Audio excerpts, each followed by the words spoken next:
राज्यसभेच्या जागेवरून महाविकास आघाडीमध्ये रस्सीखेच सुरू असल्याचं पाहायला मिळतंय। शिवसेना उद्धव बाळासाहेब ठाकरे पक्षानंतर आता काँग्रेसनं सुद्धा राज्यसभेच्या एकमेव जागेवर दावा केलाय। आमचा पक्ष राष्ट्रीय आहे, आम्हाला जागा पाहिजे। विजय वडेट्टीवार यांच्याकडून ही आग्रही भूमिका स्पष्ट करण्यात आली आहे। राज्यसभेसाठी 4 ते 5 जण इच्छुक आहेत। 2 दिवसांमध्ये निर्णय घेतला जाईल असं विजय वडेट्टीवार यांनी म्हटलंय।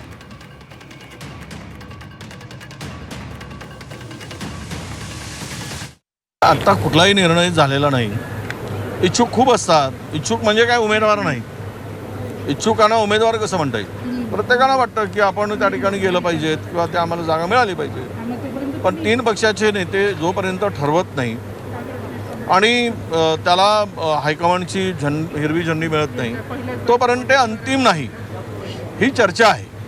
त्यामुळे कोणाकडे किती इच्छुक आहेत? आमच्याकडे पण 4-5 इच्छुक आहेत, काँग्रेसकडे पण, शिवसेनेकडे आहेत। ना याला काही यावर चर्चा करण्याची गरज आहे असं मला वाटत नाही।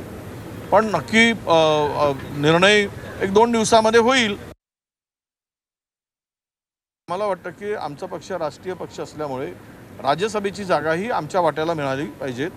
कारण आम्हालाही म्हणजे नॅशनल पॉलिटिक्सच्या हिशोबाने आम्हाला ही जागा महत्त्वाची वाटते आणि त्यासाठी आम्ही आग्रही आहोत। अर्थात आम्ही आग्रही आहोत म्हणजे आम्ही काय आता तो निर्णयच घेतला असा अर्थ नाही। आम्हाला मिळावी ही आमची भूमिका आहे। त्यामध्ये जर 3ही पक्षाचे नेते बसून ठरवतील